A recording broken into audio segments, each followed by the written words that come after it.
We all have our times of problems and failures. Mga panahon na palpak tayo, may mga problema. And when it comes yung mga sitwasyon na to, ang kasunod niyan ay negative emotions. At ito ay nakakalungkot at nakaka-frustrate, alam mo yun. At mapaisip ka na lang. So the next question would be, how do you turn these negative emotions into positive outcomes? So let's talk about that. Hello, I'm Gina Strabon. Ako po ang Senior Pastor ng UVCC Church dito po sa Quezon City. Welcome to Speak to Inspire, a podcast of the UVCC Church. Here in this podcast, we inspire you through God's Word towards a meaningful life. Likewise, we aim to give awareness. Alam niyo po, goal namin na magbigay ng awareness about mental health at yung mag-draw ng thin line between mental health and spirituality. Kasi I personally believe po na merong merong connection ang mental health and spirituality. And if you're into that, nako, magandang pag-usapan yan. Okay, welcome to episode 22, turning your negative emotions into positive outcomes. So in this podcast, you will learn about the negative emotions and how you will be able to turn these negative emotions caused by negative events in your life into positive outcomes. So in Tagalog, ibig sabihin niyan ay paano matutunan na gawing yung negative emotions na dala-dala ng mga iba't ibang klaseng problema at mga palaisipan into positive outcomes. Okay? Pero unawain natin na hindi lang ako magsasalita rito about positive thinking. Kasi ang positive thinking is just positive thinking. Pero ganun pa man, ang positive thinking ay merong positive result din yan, in a sense. Okay? Kasi yan ang umpisa. Pero that's a good start. Pero ganun pa man, mga kapatid, we need to turn these thoughts into actions. So, there are 3 parts in this podcast. So, alamin natin ang negative emotions, saan ito nanggagaling, at kung paano natin ito gagawing positive outcomes. If you are new to this podcast, please consider to follow or subscribe to Speak to Inspire. Meron po tayo nito sa Spotify, Apple Podcast, at sa Facebook din. At meron tayo especially sa YouTube. Okay, so here's a new concept, mga kapatid. There are 2 sides to a negative emotion. 2 sides. Una, emotions can affect you negatively. Kaya nga negative emotions.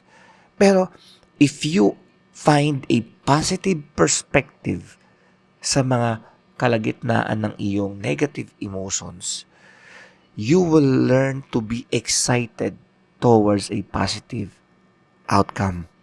May positive outcome ang negative emotions kung tama ang iyong pananaw. Kapon, I was talking with my cousin sa Zamboanga del Norte at in this conversation, pag-usap kami tungkol sa buhay-buhay at sa ministry.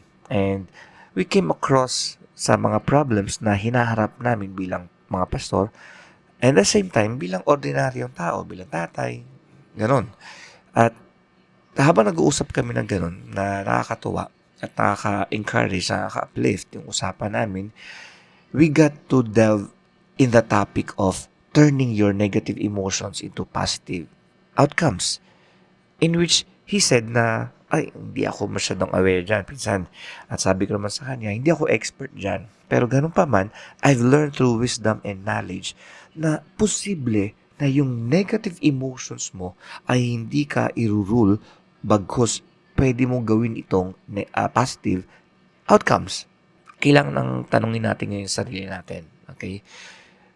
Do you want to know how to turn negative emotions into positive outcomes? If your answer is yes, well, makinig po tayo kasi exciting po ito. May kita natin mga kapatid na in the Bible, merong event doon na si Jesus ay nagalit at talagang pinagtataob niya lagayan ng mga bariya, yung mga hayop na nakakulong, pinakawalan niya. Pero pansinin natin na in the Bible, it says na hindi nagkasala si Jesus. At sabi din ng Bible, in your anger, do not sin. anger is a negative emotion. Pero yung anger na to, according sa Bible, ay na-manage ni Jesus to the point na hindi siya nagkasala. Pagkus nagkaroon pa ng positive outcome yung ginawa niya sa harapan ng mga disciples.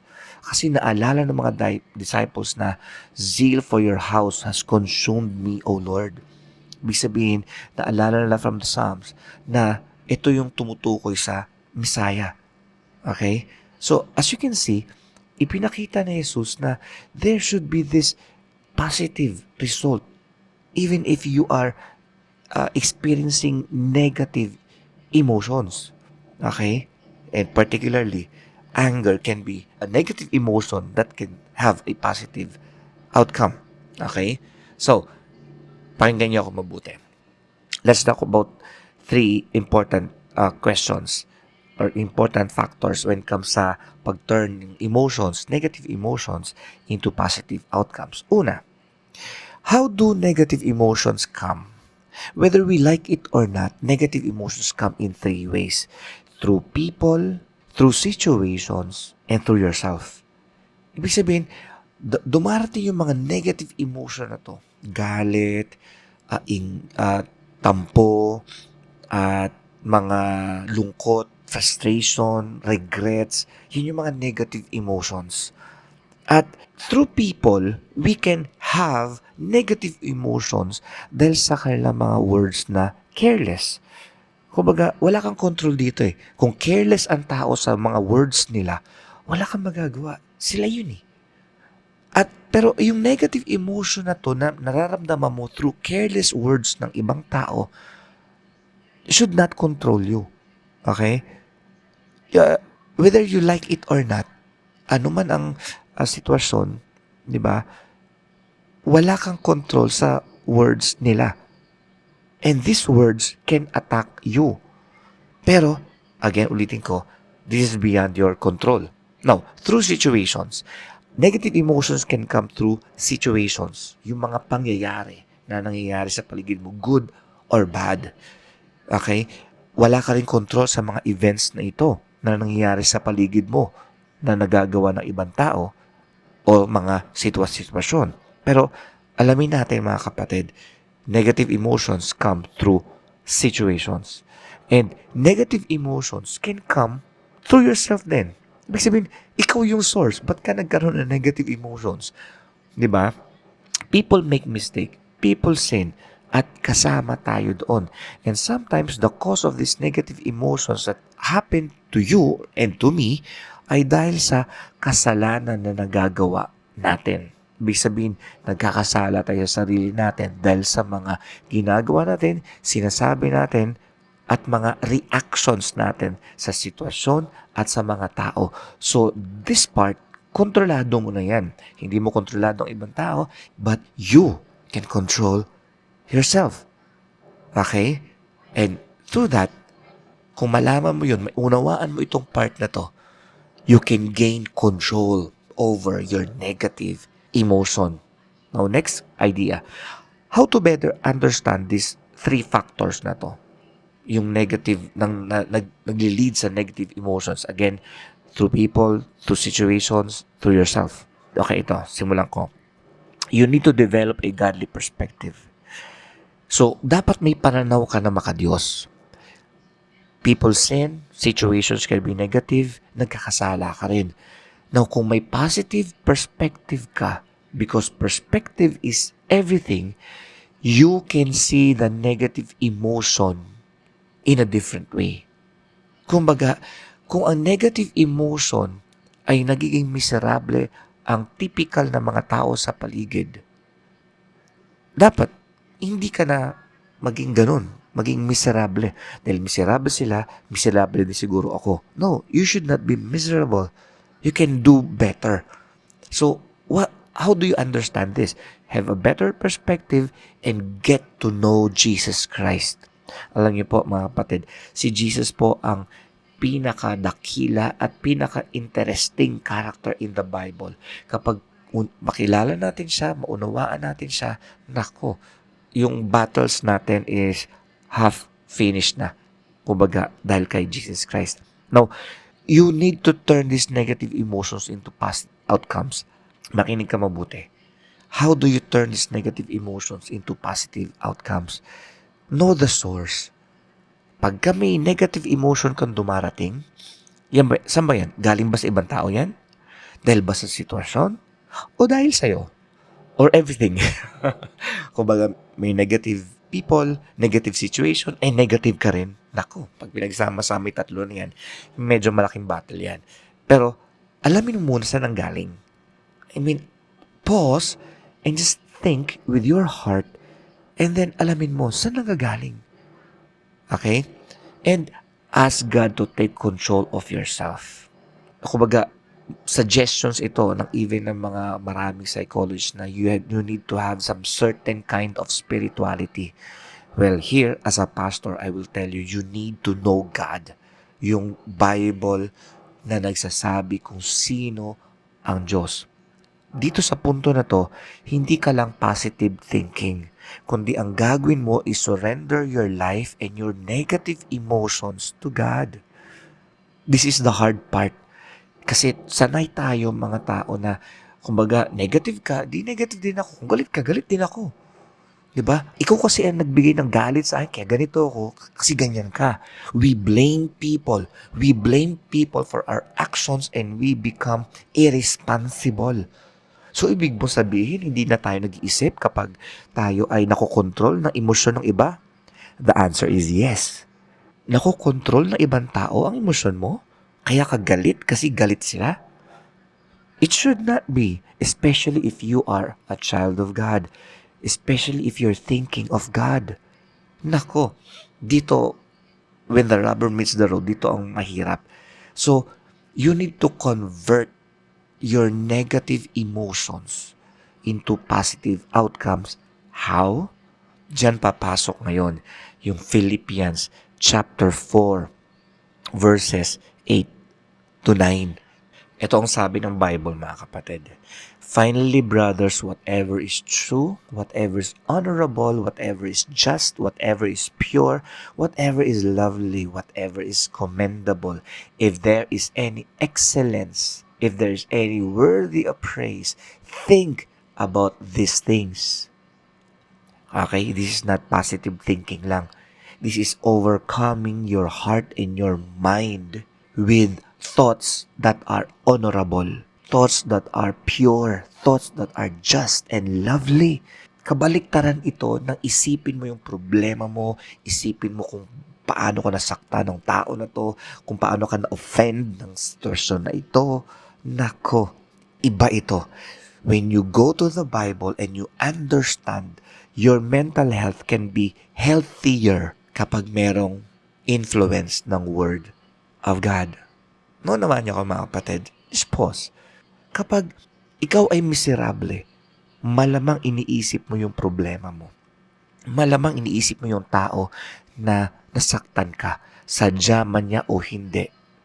Malamang ikaw ay miserable ngayon. And you don't want that. You don't want to be miserable. You can change your emotions, your negative emotions into positive outcomes. Kaya mo yan. Kaya mo yan kung nasa iyo si Jesus Christ. So again, surrender your negative emotions to God and participate in the thinking process, in the meditating process. At kapag nagawa mo yan, alam niyo mangyayari, yung isip mo at puso mo, according sa Bible, will receive God's peace, God's shalom. Shalom is the Hebrew word for peace. When you have this peace sa puso mo, nako, yung negative emotions mo, yung nag-iinit na negative emotions mo, ay manlalamig. Imbis na negative outcome, magkakaroon ka ng positive outcome. You will understand people. You will understand the situation. You will understand yourself better. And that's called biblical perspective. So sa panahon na to, habang iniisip mo yung mga bagay-bagay sa buhay mo, kasama yung iba't ibang sitwasyon, at mga tao at sarili mo, alamin mo na may choice ka. Mag-isip ng mabuti, gumawa ng mabuti. At sa iyong sarili, napaka-imposible niyan. Pero you can do better with God. May limitasyon ka bilang tao. At some point, bibigay ka, susuko ka. Pero kung ang problema mo ay sisimula mo sa tinatawag na thinking process, meditation about God and His Word and His love for you, at iisipin mo ang consequences kapag magpapatuloy ka sa negative emotions mo, if you turn these negative emotions into positive thoughts, it can turn to positive outcomes. Sabi ni Jesus Christ, apart from me, you can do nothing. So let me pray for you, brothers and sisters. Father, I pray for the person na nakikinig ngayon and whatever man ang kanyang pinagdaraanan, anumang negative emotions na nasa kanya ngayon, maaaring pumalpak siya in the past, just like me. Pero Lord, we pray na every time na kami ay nagkakaroon ng negative emotions bilang tao, Lord, take over our hearts, our minds, and we surrender this. Every time na may nangyaring negative emotion, Lord, teach us, remind us, empower us to surrender our negative emotions to Jesus. Thank you, Lord. We can do nothing apart from you, but with you, we can do all things through Christ who gives us strength. Thank you so much. Thank you for staying sa podcast na to hanggang sa punto na to. May remind you na pwede mo i-share ang podcast na to sa iyong friends and relatives, and you can also be of help sa ministry ng UVCC.